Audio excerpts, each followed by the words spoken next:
Hello friends, welcome to my channel. इस video में हम बात करेंगे विजुअल स्टडीज़ के चैप्टर नंबर 2 के बारे में, जिसका नाम है प्रिंसिपल ऑफ मैनेजमेंट। पहला चैप्टर मैंने आपको 3 वीडियो में पढ़ा दिया था, वो आप वहाँ से देख सकते हैं।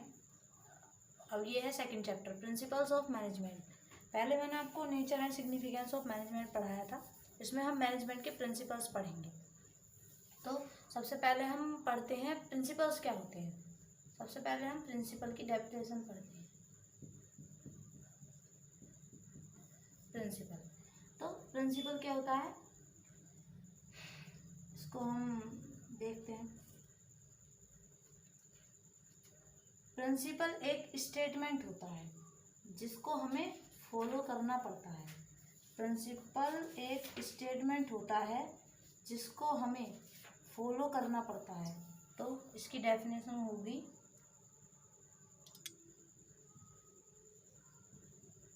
refers to a statement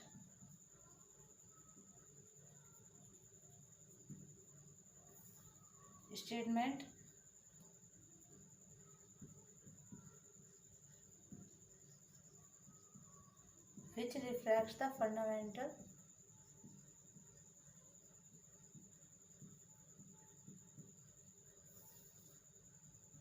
truth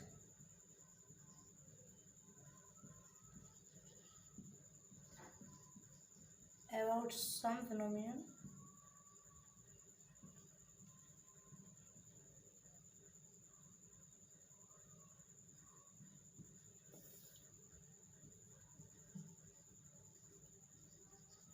based on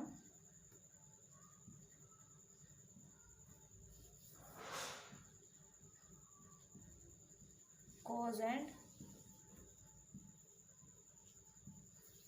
effect relationship।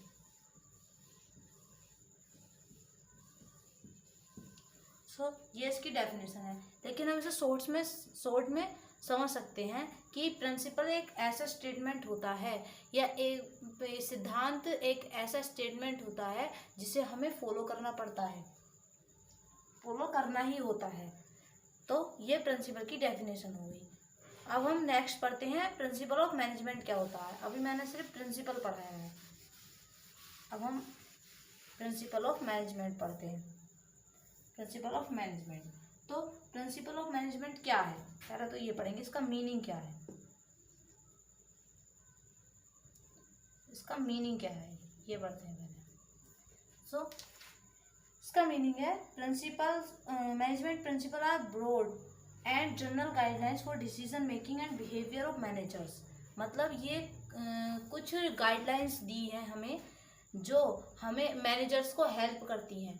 सारे मैनेजर्स को functions of principles of management पता होते हैं, ये फिक्स होते हैं, जो कुछ एक्सपेरिमेंट के अकॉर्डिंग बनाए गए हैं। जो किसने बनाए थे, हेनरी फ्यूल ने। तो इसका मीनिंग हम पढ़ते हैं। इसका मीनिंग है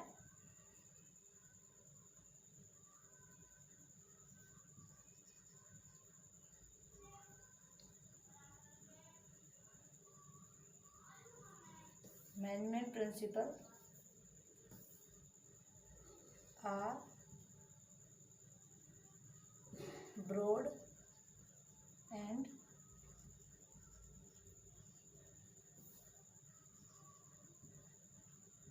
जनरल गाइडलाइंस। मतलब ये कुछ जनरल गाइडलाइंस हैं जो हेल्प करती हैं ऑर्गेनाइजेशन को आगे बढ़ने में, उनकी मदद करती हैं, ये मैनेजर्स की हेल्प करती हैं। तो इसके बारे में हम आगे पढ़ेंगे कि कितने प्रिंसिपल्स ऑफ मैनेजमेंट कितने हैं और किसने दिए थे, उसके बारे में हम सब आगे पढ़ते हैं। तो पहले हम ये पढ़ लेते हैं कि कितने हैं ये हमारे, ये पढ़ते हैं पहले हम। इसका मीनिंग पढ़ लिया। जो हमारे प्रिंसिपल्स ऑफ मैनेजमेंट है वो 14 है।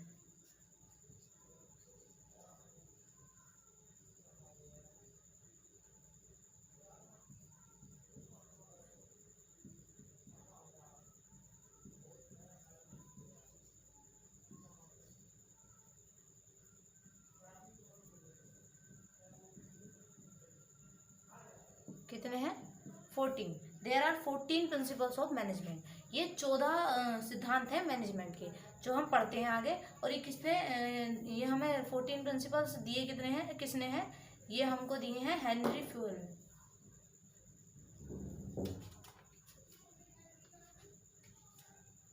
ये सारे प्रिंसिपल हमें हेनरी फ्यूल ने दिए हैं।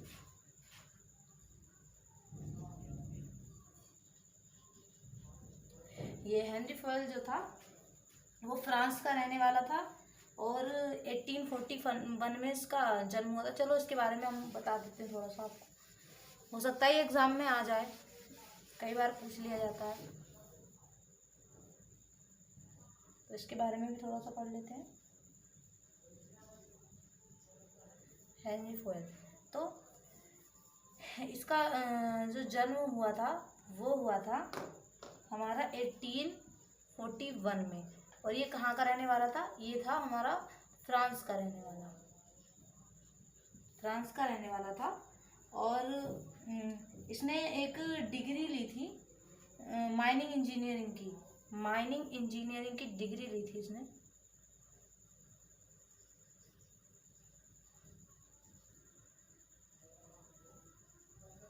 माइनिंग इंजीनियरिंग की डिग्री ली थी इसने 1860 में। इसने माइनिंग इंजीनियरिंग की डिग्री ली थी और एक कोल माइनिंग कंपनी में एज अ इंजीनियर वर्क करता था। और जब 1888 में ये इसका प्रमोशन हुआ और ये एक मैनेजिंग डायरेक्टर बन गया कंपनी का। इसका प्रमोशन हुआ और ये फिर क्या बन गया, managing director.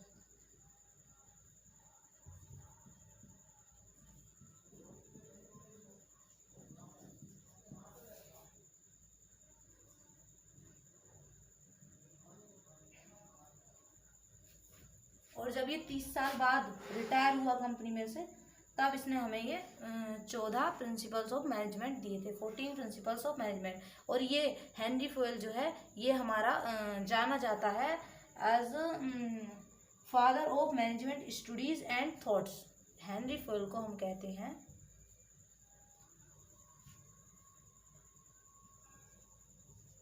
Father of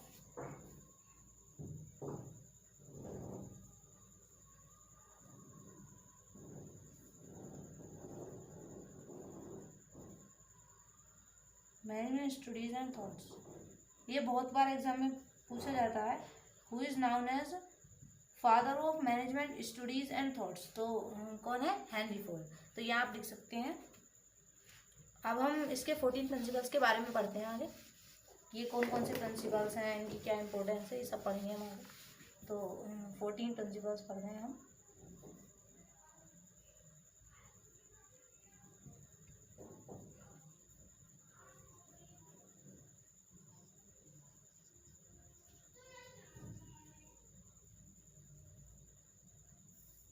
fourteen principles of management, ये पढ़ते हैं हम आगे। तो जिसमें पहला प्रिंसिपल है, और ये प्रिंसिपल्स हमें याद रखने बहुत जरूरी है क्योंकि ये बहुत इंपॉर्टेंट है।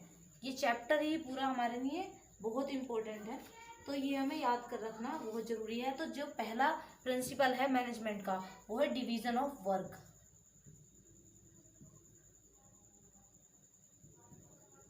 ये हम काफ़ी डिटेल में पढ़ेंगे क्योंकि ये हमारे लिए याद रखना बहुत इम्पोर्टेंट है, बहुत बार एग्जाम में आता है। तो पहला प्रिंसिपल है हमारा डिवीजन ऑफ वर्क, मतलब कार्यों का विभाजन। हिंदी में भी लिखते हो,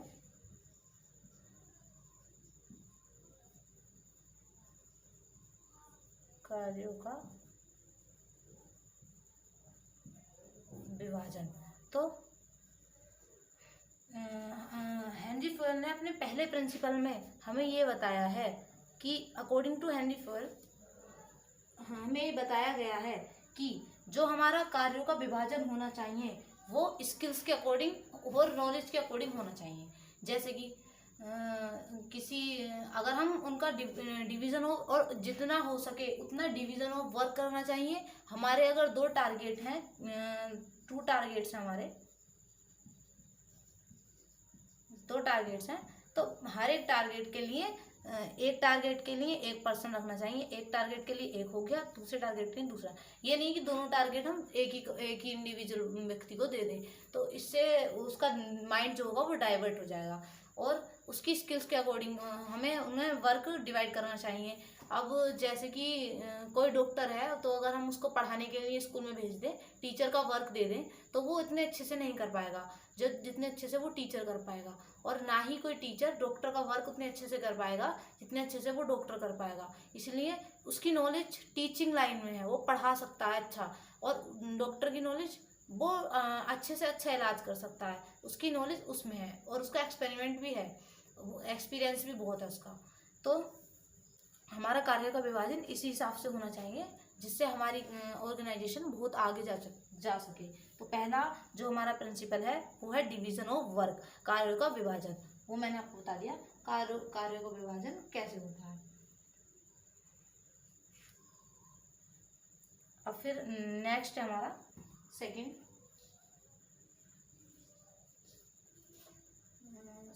है हमारा अथॉरिटी एंड रेस्पॉन्सिबिलिटी।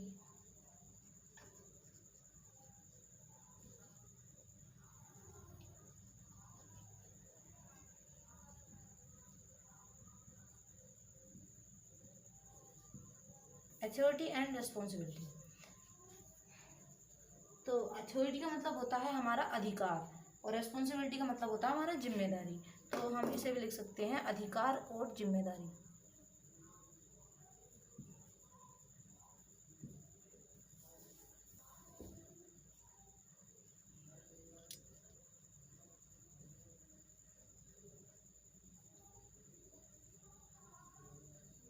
अधिकार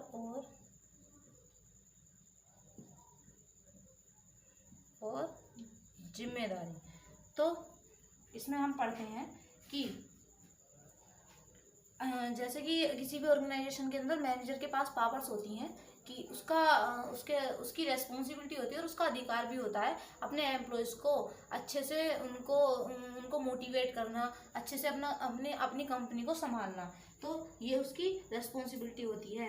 तो इस प्रिंसिपल के अकॉर्डिंग, हेनरी फोर्ड के अकॉर्डिंग अगर हम देखें तो देयर मस्ट बी बैलेंस और parity between the authority and responsibility. Authority और रेस्पॉन्सिबिलिटी के बीच में एक बैलेंस होना चाहिए, तभी हमारी ऑर्गेनाइजेशन है वो ठीक तरीके से चल पाएगी। और ये हमारा जो दूसरा प्रिंसिपल ऑफ मैनेजमेंट है, ये हमारा बहुत इंपॉर्टेंट है कि अथॉरिटी एंड रिस्पॉन्सिबिलिटी मतलब अधिकार और जिम्मेदारी। और अगर हम अधिकार अच्छे से निभा रहे हैं तो हमारी जिम्मेदारी भी अच्छे से निभेगी, और अगर हम जिम्मेदारी अच्छे से निभा रहे हैं तो हमारा अधिकार है वो भी अच्छे से रहेगा। हम उनको अपने एम्प्लॉयज़ को किसी बात के लिए जिम्मेदार भी ठहरा सकते हैं अगर उनकी कोई कंप्लेन आती है तो। और किसी भी मैनेजर को अपनी पावर्स का मिसयूज़ नहीं करना चाहिए। अनफॉर्चुनेटली उनको किसी भी बात के लिए अपनी पावर्स का मिसयूज़ नहीं करना चाहिए, अपनी अथॉरिटी का मिसयूज़ नहीं करना चाहिए। तो सेकंड हो गया अथॉरिटी एंड रिस्पॉन्सिबिलिटी। तो ये दो हो गए। समझ में नहीं आया तो आप मुझे कमेंट बॉक्स में बता सकते हैं। नंबर थर्ड आता है हमारा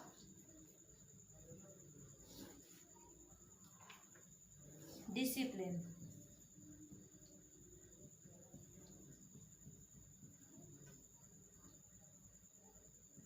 तो ये तो बहुत सिंपल सा है। डिसिप्लिन तो होना आवश्यक है, और ये हमारा थर्ड प्रिंसिपल है कि डिसिप्लिन होना चाहिए। अथॉरिटी एंड रिस्पॉन्सिबिलिटी हमारी ठीक से निभ रही है तो हमारा डिसिप्लिन रहेगा।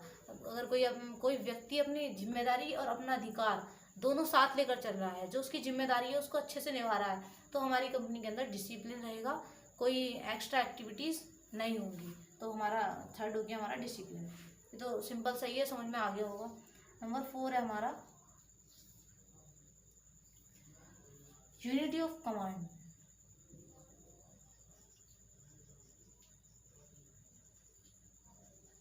यूनिटी ऑफ कमांड मतलब यूनिटी ऑफ कमांड का मतलब है कमांड की एकता। हिंदी में इसको बोलेंगे हम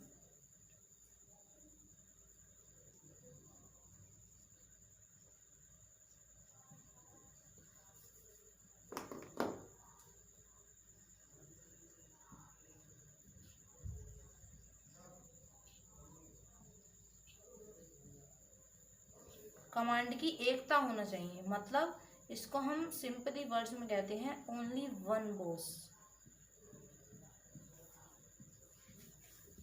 इसे हम एक एग्जांपल से समझते हैं। अगर आपके घर में ही जैसे आपकी मम्मी और पापा हैं, तो वो अगर आपको मम्मी तो कुछ और काम करने के लिए बोल दें और पापा कुछ और आप कम करने के लिए बोल दें काम, कि आप ये करो बेटा और आप ये करो, तो आप कंफ्यूज हो जाएंगे कि आपको किसकी बात माननी चाहिए। तो ऐसे ही किसी भी ऑर्गेनाइजेशन के अंदर है कि अगर अगर उनके दो बॉस होंगे, अलग एक एक एक व्यक्ति को अगर दो बॉस एक साथ में डिसीजन सुना देंगे कि तुमको ये काम करना है और दूसरा बता दे कि तुमको ये काम करना है, तो जो हमारे एम्प्लॉयज होंगे वो कंफ्यूज हो जाएंगे कि उनको किसकी बात माननी चाहिए। तो ऐसा नहीं होना चाहिए और वो अपने टारगेट पर फोकस नहीं कर पाएंगे, उनका माइंड जो है वो डाइवर्ट हो जाएगा कि वो किसकी बात माने और किस डायरेक्शन में चले। तो उनका एक बॉस होना चाहिए जिसके थ्रू उन्हें कमांड मिलनी चाहिए कि वो क्या करें। तो एक बॉस होगा और उसी बॉस के लिए भी जिम्मेदार होंगे, अगर उनकी कोई कमी आती है तो उसी बॉस के लिए जिम्मेदार होंगे जो उन्हें कमांड दे रहा है। तो यूनिटी ऑफ कमांड होना चाहिए, एक ही ओनली वन बॉस होना चाहिए जो उन्हें कमांड दे। तो ये 4 हो गए आपके।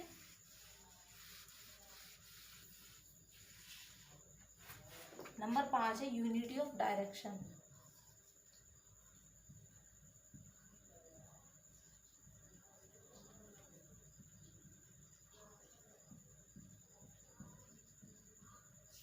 Unity of direction, unity of command मैंने आपको समझा दिया, और यूनिटी ऑफ डायरेक्शन भी इसी से रिलेटेड है। हम ऐसे समझ सकते हैं कि हमारी कंपनी का जो टारगेट है वो कभी तो हमसे बोल दिया कि आपको 200 पीसेस बनाने हैं, और कभी आपको बोल दिया कि 100 बनाने हैं, फिर कभी आपको बोल दिया 300 बनाने। तो आप कंफ्यूज रहेंगे हमें कौन सा टारगेट हमको चूज करना है, 200 वाला, 100 वाला और 300 वाला। तो ऐसा नहीं होना चाहिए, सिर्फ एक ही टारगेट होना चाहिए, एक बार में सिर्फ एक टारगेट, उसको कंप्लीट करने के बाद फिर नेक्स्ट टारगेट होना चाहिए। तो यूनिटी ऑफ डायरेक्शन, एक ही डायरेक्शन दिखानी चाहिए हमें, इतनी सारी डायरेक्शन नहीं दिखानी चाहिए जिससे कि हम कंफ्यूज हो जाएं और अपना एक टारगेट पर फोकस ना कर पाएं। तो एक डायरेक्शन की तरफ हमें काम करना चाहिए कि हमें जो है एक डायरेक्शन की तरफ ही कमांड मिलनी चाहिए। ये है हमारी दिशा की एकता। तो एक ही डायरेक्शन की तरफ हमें अपने एम्प्लॉयज को कमांड देनी चाहिए। तो यूनिटी ऑफ डायरेक्शन होना चाहिए। नंबर 6 है हमारा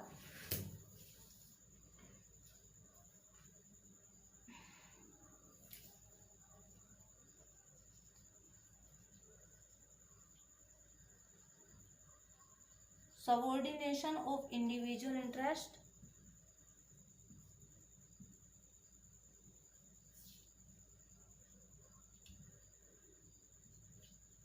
टू जनरल इंटरेस्ट।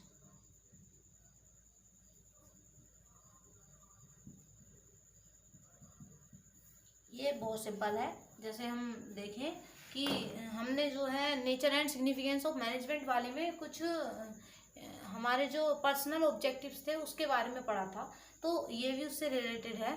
ये हमें जो है इंडिविजुअल इंटरेस्ट की कभी भी जनरल इंटरेस्ट से ऊपर नहीं माना जाना चाहिए।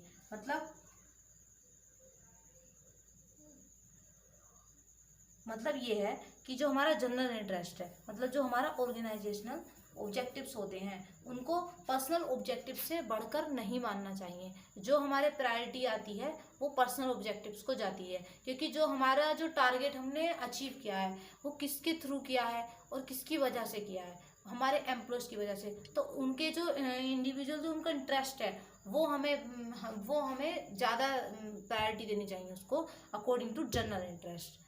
और अगर कहीं पे ऐसी सिचुएशन आती है जनरल इंटरेस्ट हमारा ज़्यादा हो रहा है और इंडिविजुअल इंटरेस्ट हमारा कम है, तो हमें इंडिविजुअल इंटरेस्ट को बढ़ावा देना चाहिए, ना कि जनरल इंटरेस्ट को। क्योंकि अगर हम एम्प्लॉयज़ की हेल्प करेंगे, एम्प्लॉयज़ को ज़्यादा प्रायोरिटी देंगे, तो वो एम्प्लॉयज़ आगे भी अपना काम उतने ही अच्छे से कर पाएंगे जितना कि उन्होंने तब किया है। तो ये मैंने 6 पढ़ा दिया आपको। अब हमारे जो बाकी के रह गए हैं वो हम नेक्स्ट वीडियो में पढ़ा देंगे आपको। Thank you. वीडियो को लाइक करें, अपने दोस्तों के साथ शेयर करें, कमेंट करें अगर कुछ समझ में नहीं आया हो तो। Thank you.